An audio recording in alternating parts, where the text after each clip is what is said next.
All right, welcome everybody. This is the Youngstown Computer Show. I am Joe Danier, owner of Youngstown Computer, and this is your show where we get to talk about things that are happening in the tech world.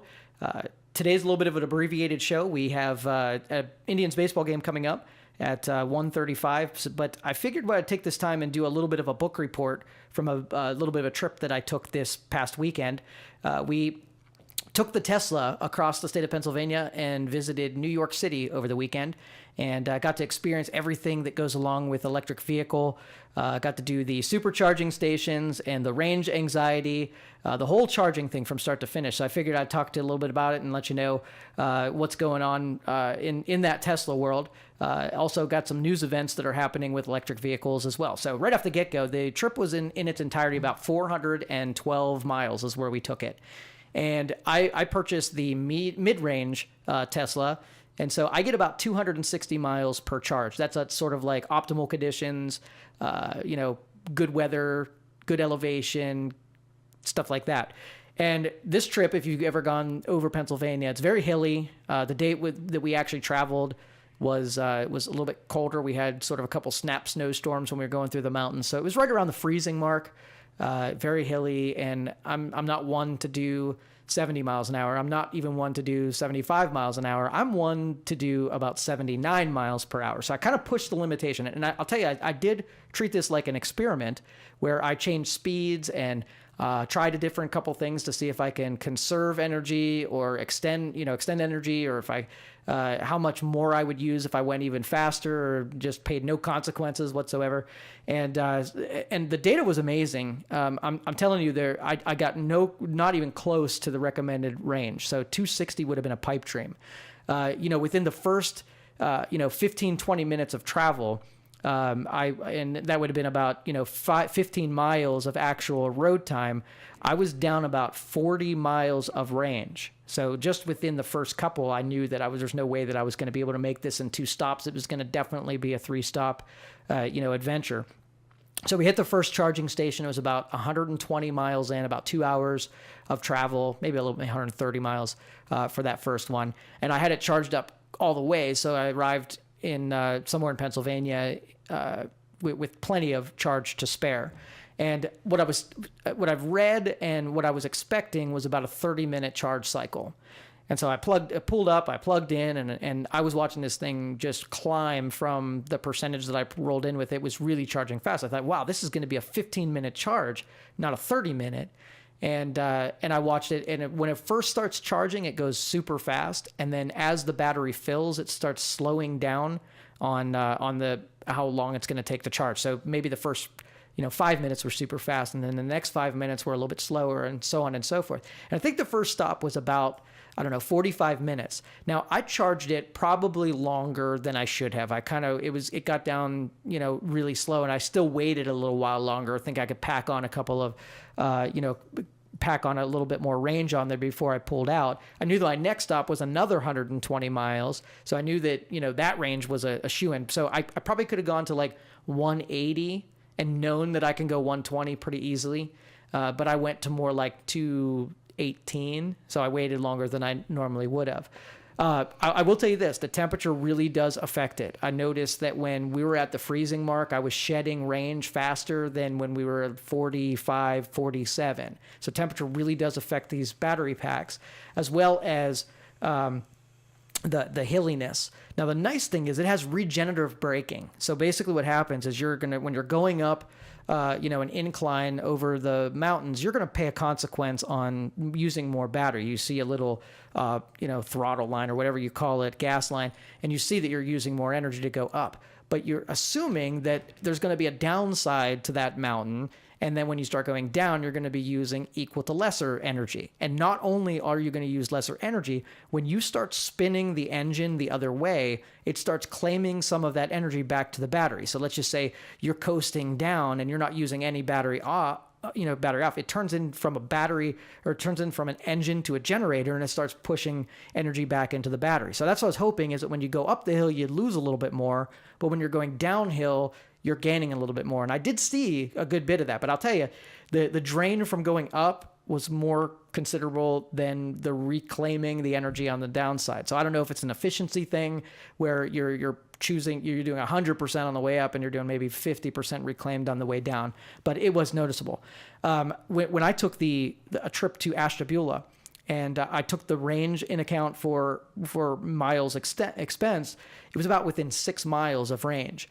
Here, both sets of trips, I lost about 65 miles of range. So the most I could get out of it was just under 200 miles, not the full 260 that the dashboard said, heading out there. And I'll tell you this, you're going to make some travel concessions too as you're going along the way, because you're not going to be able to just stop wherever you feel like. You're going to stop wherever there is a charging station. So whatever's around the charging station, that's what you're going to eat. So the first stop we had was at a Sheetz. So that was okay. So you go into Sheetz, you get your normal Sheetz meal. I mean, you can't spend an hour eating Sheetz food anyway. But I sure as, spent an hour charging the car. So restroom break, eating something, getting back in the car, waiting for it to fill up the rest of the way, and then tearing off of there. I'm used to NASCAR stops, right?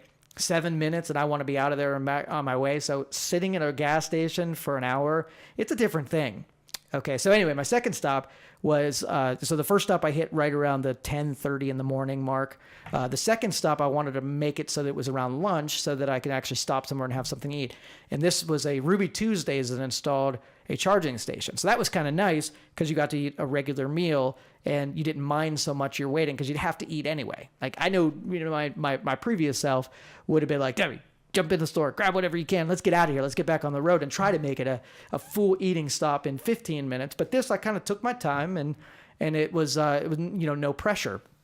And so the second stop, like I said, it was Ruby Tuesdays. Got to eat something good, let it charge while we were eating, and I didn't really even pay attention to how far it went up, because I know it was longer than even the previous stop. So then the last stop was before I got into the city. My job was to stop. I think it was just on the other side of Pocono that we were going to stop. Now it happened at the time that there was a lane closure or a road closure. There was an accident, and so where I was heading on Interstate 80 closed down. All right. So I had to take a detour and I thought, oh no, I knew exactly where to stop or whatever. I don't know what I'm in for. I'm a big Thomas Edison fan, and we were close enough to Edison, New Jersey that this was going to be what I was going to do. And I was not only going to stop in Edison, New Jersey and check out my buddy, Tom's namesake city, but I was going to do it in a Tesla. And for those of you who know the story between Thomas Edison and Nikola Tesla, that this was hilarious to me that that's what I was going to do. Anyway, so I pulled into Edison, New Jersey on fumes because it was a lot farther than I thought it was going to be. And I pulled up to the charging station, and it had it roped off with caution tape. The charging station was closed. And I thought, oh no, I have 20 miles of range in the gas tank. I do not even want to look at the map and see how far I have to go to the next charger station. I am so screwed. So I pulled up the map reluctantly, and sure enough, 4 miles from where I was, there was a charging station, and it was at a Wawa. And I've never been to a Wawa. I've heard a lot about them, that they're a Sheetz-like place, but their food is much better than Sheetz, is what I've been told. So, okay, well, I leave Edison, New Jersey, and I'm somewhere. I don't even know where I was. Trenton, maybe. I saw it on a sign. It was definitely south of Edison. Now I'm really getting farther away from New York City as I'm trying to pursue this charging station, but it was only 4 miles. Anyway, so I get to the Wawa, and sure enough, it was the charging stations were open. And we went in, and I was already, a little anxious, a little, scared that I wasn't going to get to be able to charge. I wasn't having enough time or enough range to be able to get me there. So I had still adrenaline flying through my bones. I couldn't even really eat any food while I was at this second stop. I mean, I just had lunch 2 hours ago, but still I was expecting to be thirsty, hungry, whatever. And I was just glad that I had some fuel in the tank. So anybody that tells you that they have an electric vehicle and they don't have range anxiety, you're a liar. It's just a matter of time before you get put in a spot that you're going to run the juice down to less than what you would pick, would you hope for, that kind of a thing. And so in my case, it all worked out. We got there with plenty of juice in the tank, and we got filled up and left, and then we went into the city. Now in the city, the hotel did not have a charging destination. So a lot of hotels will allow you to park in their parking deck, and then they'll plug you in, and it's just like charging at home. at home I charge and it takes about 4 hours a night to get me up to full. Charging stations, it takes you between a half hour and an hour to charge up. So there's a whole lot more, energy getting pushed into this battery. It's one of those things too. If you have an electric vehicle, it's probably not as good to do superchargers on the health of the battery than it is to do the slow trickle plug-in version of it. And so I got to the city. Now on the way back, I didn't experience any mishaps with as far as or road closures or anything like that. But I did mess around a little bit more with going slower, going 70 miles an hour, and going a little bit faster, and following vehicles, and stopping more often, and stuff like that. And I'll tell you that it didn't make a whole lot of difference. It was very negligible. So the controls that you have of driving style doesn't affect you as much as the hilly or the temperature considerations. I went 70 miles an hour, and it seemed like I got less range than when I went 72 miles an hour. I actually looked at the mathematics on it, and they have this curve that they've plotted out that had the different, they did a dyno, and they took at energy consumption, and they took the different speeds. And there was definitely, once you get over the 65 miles an hour, you start seeing the curve go really long as far as energy consumption. So I guess if you would have went 65, it would have been noticeable, but it seemed like it kind of topped off at 70, 80 was, around the same. So I don't think I could have gone slow enough on 70 miles an hour was the speed limit. I don't think I could have gotten low enough without being in danger of being the slowest person on the frickin' road. So there's that. But I did, again, the food concessions you're going to have, on the way back, it ended up being a grocery store. So I had to find a way to go to like their hot food section and buy something that you can eat in the little picnic tables. So if you're looking to like go in style and eat at the best places, you're probably not going to find it by doing a road trip with an electric vehicle, unless you fill up, wait around and then go to the place you really want to go to, after that. It's one of those things you're probably not going to, the people, you got to understand though, if these people install superchargers, they're looking to attract people with Teslas because people make that a destination. They almost have to. So better restaurants, it would probably behoove them to put these charging stations to attract customers. I know that, just about every charging station we went to had 2 or 3 people that were there. Here's one stop that we had that ended up making a whole lot of sense. It was actually an outlet mall right outside of, it's in New Jersey before you get to the PA line. It was an outlet mall that had 4 or 5 charging stations. Well, this is one of those stops where we made there. We were like, an outlet mall. And as we were walking around, we thought, you know what? This thing sort of makes you do different things. It makes you walk around and experience different things. So if somebody behind the scenes started placing charging stations at destinations, right? Like real destinations, they would see just like food places probably get in, like Route 66, right? If there's lots of places to stop and those places incorporated little hour stops, for most of those road trips, you don't spend more than an hour there anyhow, right? So they would be pretty good to be able to experience it if they start coupling it with actual destinations that tourists like to stop in. Because I'm telling you can only do so many Wawas and Sheets before it kind of gets old, that whole thing. So. All right, and another topic that I'll briefly go into was we started a conversation on Facebook a couple days ago about the autonomous cars. Tesla really, their newest summon feature will allow you in a parking lot to be able to summon your vehicle that will pull out of a parking spot. It will pull down the lanes of a parking lot, and it will find you at the front door to be able to pick you up. Now, this is the step before fully autonomous cars, where your car's at home and you're down at the office and you need your car, you hit the button and it leaves your opens the garage door, leaves your driveway, drives down your street, and then finds you. Actually, a unpiloted vehicle comes to you and finds you wherever you're at and comes and picks you up. So that's like the first step before truly autonomous cars. But they've got it. This newest revision of Tesla is, and it's a beta version, I believe, has the fully autonomous summon where it will come get you. So this is kind of exciting time to be in the electric vehicle world. If you're considering it, the prices wise, I mean, it's still not great. Their cheap version, $35,000 is hard to come by. If you ordered one today, you'd probably wait quite a bit before you got it. The $45,000 one, you'd probably be able to get, and you're probably more looking at $55,000 if you want to get the lowest end Model 3 that Tesla offers. So it's one of those things where it's just cheap enough now that you might go along with it, but it's just expensive that you can't really justify it if you won't benefit from having electric vehicles. So talk a little bit more when we come back from the break here about those autonomous vehicles. I posed the question on Facebook whether or not you'd be giving up your privileges of having a car if it meant that you'd always have access to a car. All right, we're going to take this break, come back, and hear a little bit more about electronic vehicles. You're listening to the Youngstown Computer Show on 570 WKBN. We'll be right back. All right, welcome back. This is Joe Dania. This is the Youngstown Computer Show.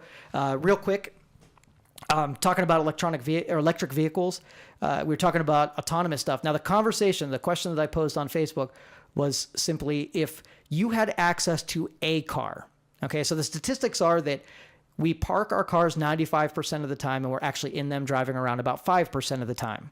So the goal is with this question is, can we make use of your car as it's sitting there and let other people use it while you're not using it? So how many cars do you think that we would need in the United States if we were sharing a resource such as a car? So you need a car, and you schedule what time you got to work, and when you wake up in the morning, there's a car parked in your driveway. And when you don't need it, then somebody else is using it. And then so the algorithms and the predictive math that we've been messing with Amazon and Google and all that kind of stuff, they really got, these algorithms are pretty good at predicting what we do. I would venture to guess that most of us are fairly predictable. If you had a analysis on your lifestyle, that your mapping software could pretty much guess where you're headed. If you give it what day and time it is in the context of what you've done previous to the day, it can make a pretty fair guess of where you're headed. And so, if you were to take that technology and you would do it with cars, and you know that your car you're paying for, you're only using 5% of the time, and you'd be willing to let somebody else use it for a period of time. So let's just make it not your car. Let's just say Chevy. They have a bunch of cars that are sitting idle, and they take their inventory, they take 10% of it, and they offer it.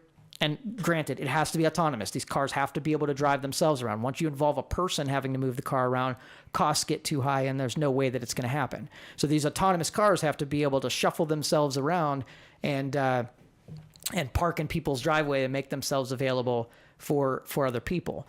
And so your car shows up when you're most likely to need it. You can summon it, hit a button, and the closest car responds to you and comes in and delivers itself to you.